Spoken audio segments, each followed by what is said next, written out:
Halo, apa kabar? Assalamualaikum warahmatullahi wabarakatuh. Saya Hirsunu Arif dari Forum News Network. Kepala Badan Gizi Nasional Dadan Hindayana kembali mengeluarkan pernyataan kontroversial soal program makan siang bergizi gratis. Dadan menyatakan serangga seperti belalang dan bahkan ulat sagu bisa menjadi sumber protein untuk makan siang gratis yang dibagikan ke anak-anak sekolah. Sebelumnya Dadan juga sempat mewacanakan daun kelor itu untuk menggantikan susu. Pernyataan Dadan ini kendati nggak salah-salah amat, tapi juga nggak betul-betul amat. Ini kan menyiratkan pemerintah tengah menyiasati keterbatasan anggaran makan siang gratis, tapi para pengamat juga mengingatkan pemerintah itu jangan mengeluarkan pernyataan yang aneh-aneh dan kemudian menimbulkan interpretasi pemerintah itu sudah mulai putus asa karena keterbatasan anggaran yang dimiliki oleh pemerintah sekarang ini. Target makan siang gratis ini kan menjadi janji kampanye dan program andalan Presiden Prabowo. Targetnya itu sangat tinggi.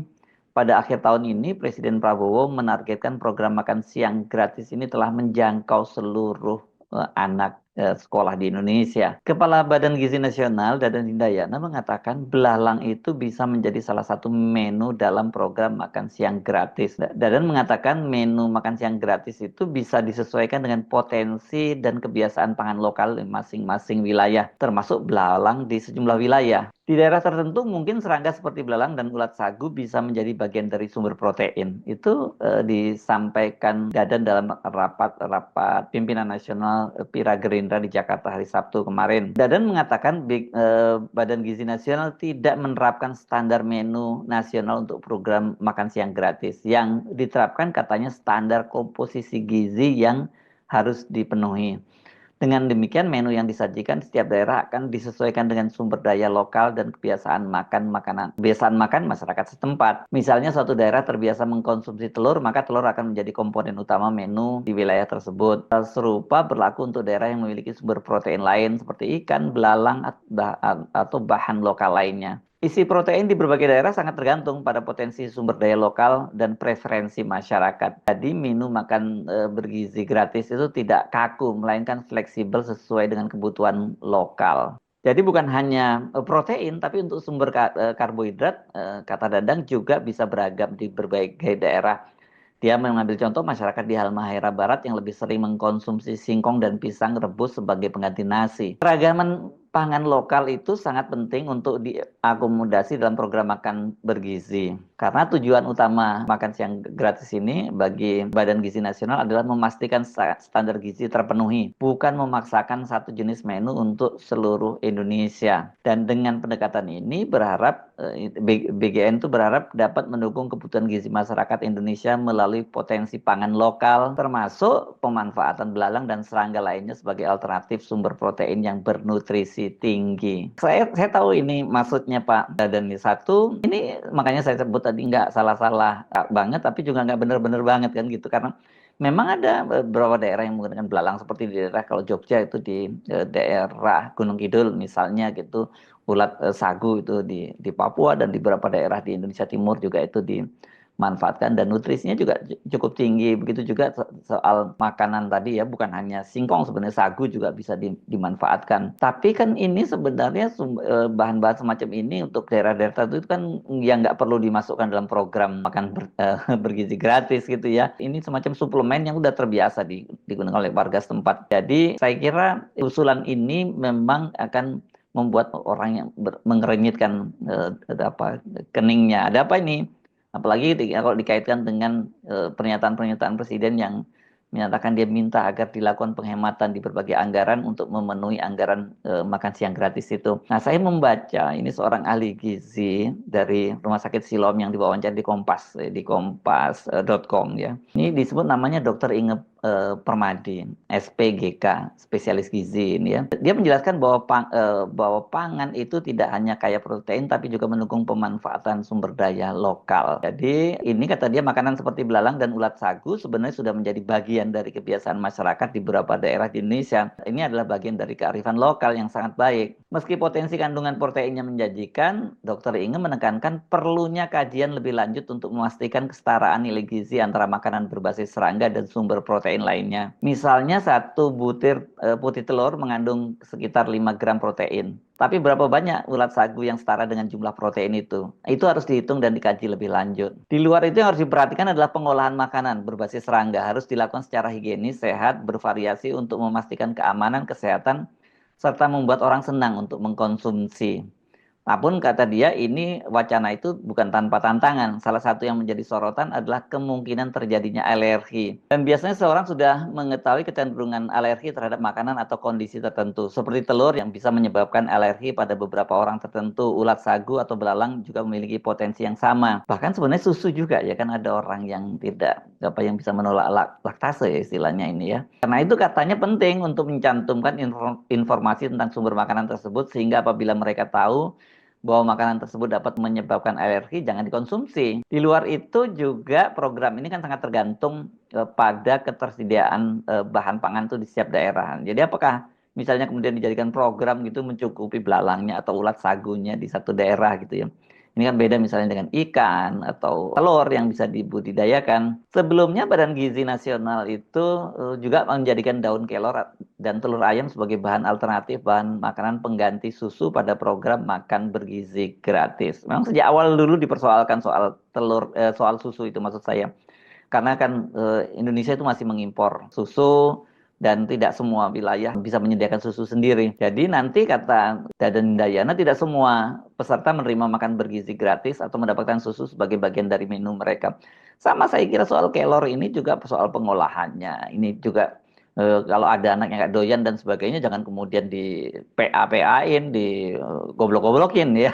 Karena ini kan juga menyangkut selera makan ya. Jadi kata Dadan ini untuk penyaluran susu akan diprioritaskan ke daerah-daerah sentra sapi perah. Ini soal wacana daun kelor menggantikan susu itu disampaikan di Jakarta pada akhir tahun lalu ya pada tanggal 23 Desember tahun 2024. Program makan siang gratis ini semula ditargetkan menjangkau 82,9 juta anak Indonesia dan anggaran yang dibutuhkan setiap tahunnya itu mencapai 460 triliun. Hampir sama dong dengan anggaran pembangunan IKN. Namun untuk tahun ini baru dianggarkan sebanyak 71 triliun. Nah, untuk mengejar target bisa menjangkau 82,9 juta tadi, pemerintah sekarang ini melakukan berbagai pemangkasan dan ini ditargetkan hasil dihemat mencapai 306,69 triliun. Pada saat menyampaikan pengantar pada rapat paripurna Kabinet tanggal 22 Januari yang lalu, Presiden Prabowo meminta agar para anggota kabinet, para menterinya itu loyal dan mendukung penuh program penghematan anggaran tersebut. Jadi saudara-saudara, saya tegaskan kembali bahwa hal-hal di luar itu yang bersifat seremoni, upacara, merayakan ulang tahun ini, ulang tahun itu, hari ini, hari itu, kita tidak anggarkan. Perayaan sejarah, perayaan ulang tahun laksanakan secara sederhana di kantor, di ruangan. Kalau perlu yang hadir hanya 15 orang, sisanya divikonkan.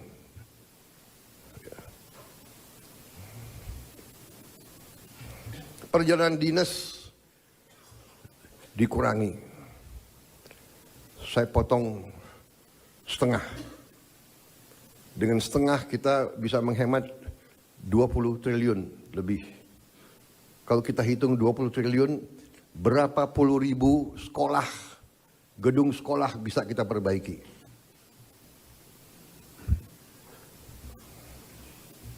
Jadi saya katakan benar-benar bahwa saya sangat serius dalam hal ini. Saya minta loyalitas semua menteri, semua kepala badan untuk patuh dalam hal ini. Ya. Dan saya terima kasih kepada tim keuangan yang telah menjalankan penyisiran, kajian terhadap anggaran sampai serinci-rincinya. Kalau tidak salah, mungkin sampai satuan ke-9 kalau tidak salah. Mungkin pertama kali dalam sejarah, ya, Presiden Republik Indonesia mengecek sampai satuan ke-9. Jadi saudara-saudara pun mungkin tidak tahu anggaran-anggaran tersebut, ya. Karena kita sudah lama jadi orang Indonesia, tapi ini saya kira sesuatu yang membanggakan. Dengan demikian kita bisa bekerja dengan sangat cepat. Dengan melakukan berbagai penghematan, Prabowo berharap pada akhir tahun 2025 ini semua anak Indonesia sudah mendapatkan makan siang gratis. Artinya ini 2 tahun lebih cepat dari target sebelumnya, yakni pada akhir tahun 2027. Program makan bergizi kita berjalan. Alhamdulillah kita telah luncurkan tanggal 6 Januari yang lalu. Sampai sekarang berhasil melayani 650.000 anak-anak kita di 31 provinsi. Ini berkat kerja keras banyak pihak, ya, Kepala Badan Gizi, jajarannya, Mendagri, Menteri Pendidikan Dasar dan Menengah, Menteri Bappenas, Menteri Desa, Menteri BUMN, Menteri Kesehatan, Panglima TNI, Kapolri, para kepala sekolah, para gubernur, bupati, tentunya Menteri Keuangan. Dan untuk Januari sampai April 2025, program ini sasarannya adalah 3 juta anak. Bulan April sampai Agustus 2025 akan menuju 6 juta anak. September kita harapkan 15 juta anak. Dan akhir 2025 target kita adalah semua anak-anak Indonesia bisa dapat makanan bergizi. Saya kira memang itu yang harus dilakukan ya, penghematan-penghematan. Tapi sebenarnya kalau cuma motong-motong anggaran, ya masih cukup berat ya. Ini misalnya soal anggaran tukinnya dosen-dosen, itu kan dampaknya kemudian ya para dosen itu tidak menerima tukinnya secara penuh gitu ya. Dan ini bisa jadi persoalan lagi, karena mereka para dosen ini malas-malasan dan itu juga bisa menggagalkan program pendidikan oleh pemerintah.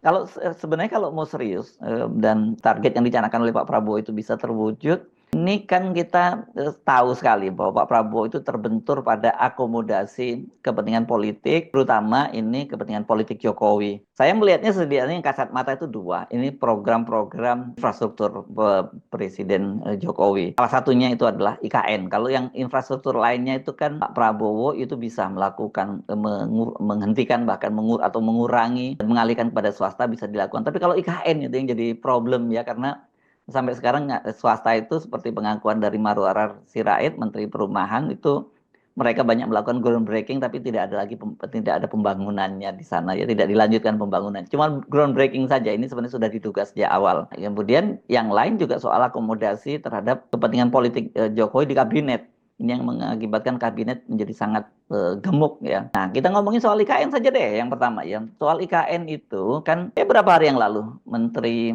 setelah rapat kabinet itu Menteri Infrastruktur Agus Harimurti itu menggelar jumpa pers bersama dengan Kepala Badan Otorita IKN Basuki Hadi Mulyono, kemudian dengan Menteri PU dan juga Menteri Perumahan Marwarar Sirait. Pada waktu itu mereka menyatakan bahwa pemerintah itu Presiden Prabowo itu menyetujui sampai tahun 2028 itu pemerintah menganggarkan 48,8 triliun ya. Ini untuk mewujudkan agar IKN itu bisa menjadi ibu kota politik pada tahun 2028.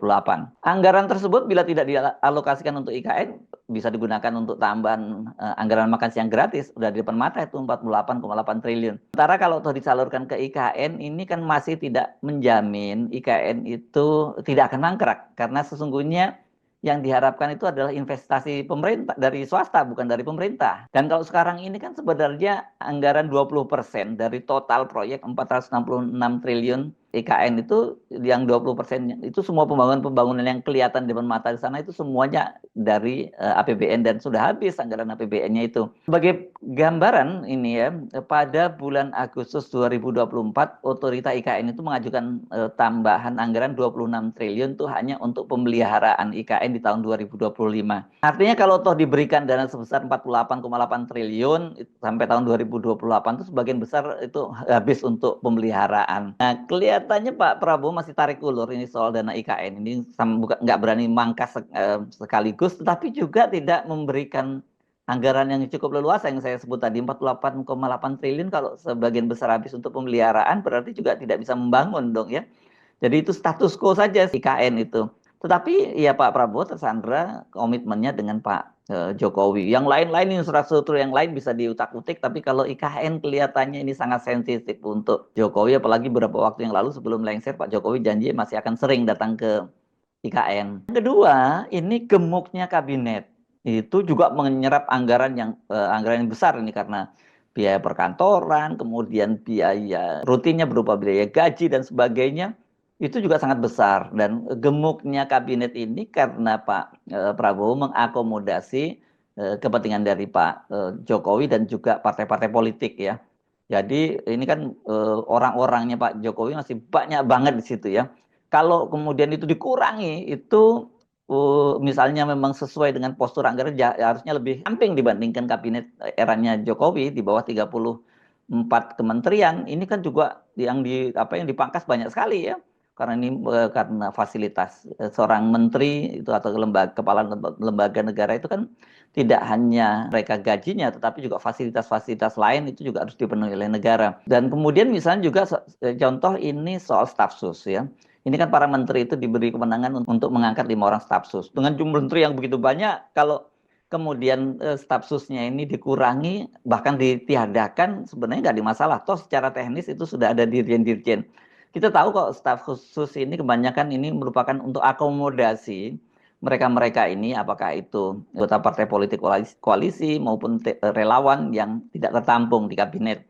Dan contohnya kayak staf sus di Menkom Digi itu kan, yakni Rudi Valinka atau Rudi Sutanto itu kan dia sebenarnya buzzer yang selama ini justru jadi pembenci, jadi hatersnya Pak Prabowo, tapi dijadikan staf khusus Menkom Digi. Ini kan dia jelas itu orangnya Pak Jokowi, dan gunanya apa di staf khusus di situ? Nggak ada gunanya itu, dia cuman makan gaji buta saja. Apalagi kalau kemudian nanti karena gajinya dianggap kecil, dia juga kemudian menjadi komisaris di BUMN. Itu dia penghasilannya lebih gede lagi, dan anggaran duit negara juga akan banyak yang keluar. BUMN meskipun dia sudah dipisahkan dari kekayaan negara, tapi tetap saja itu adalah duit negara sebenarnya gitu ya. Jadi bayangkan kalau staf sus tadi dan kemudian dihilangkan, menterinya tadi juga dikurangi, kan banyak sekali yang bisa dikurangi itu. Nah, tadi saya menyinggung soal komisaris.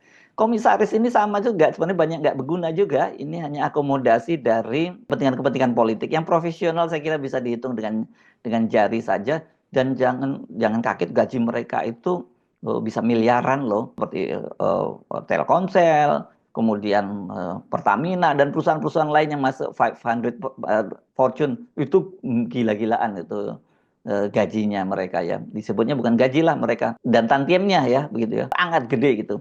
Ini kalau saya membuka data-data tahun 2020 itu ada 174 BUMN dan anak cucunya itu totalnya 800-an.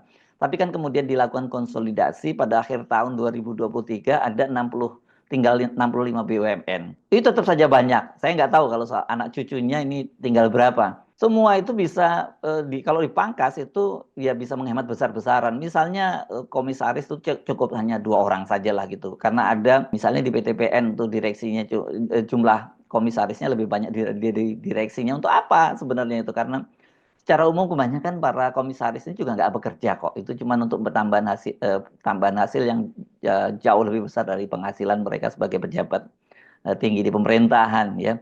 Nah, cuma itu saya kira perlu keberanian dan juga komitmen untuk semua kalangan, karena ini adalah akomodasi terhadap kepentingan-kepentingan politik yang sekarang menyokong pemerintahannya Pak Prabowo.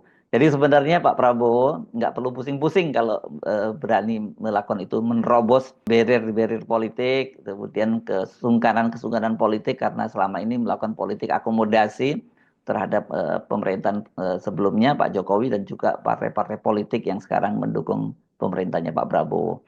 Saya Subno Arif dari Forum News Network. Sampai jumpa lagi. Wassalamualaikum warahmatullahi wabarakatuh.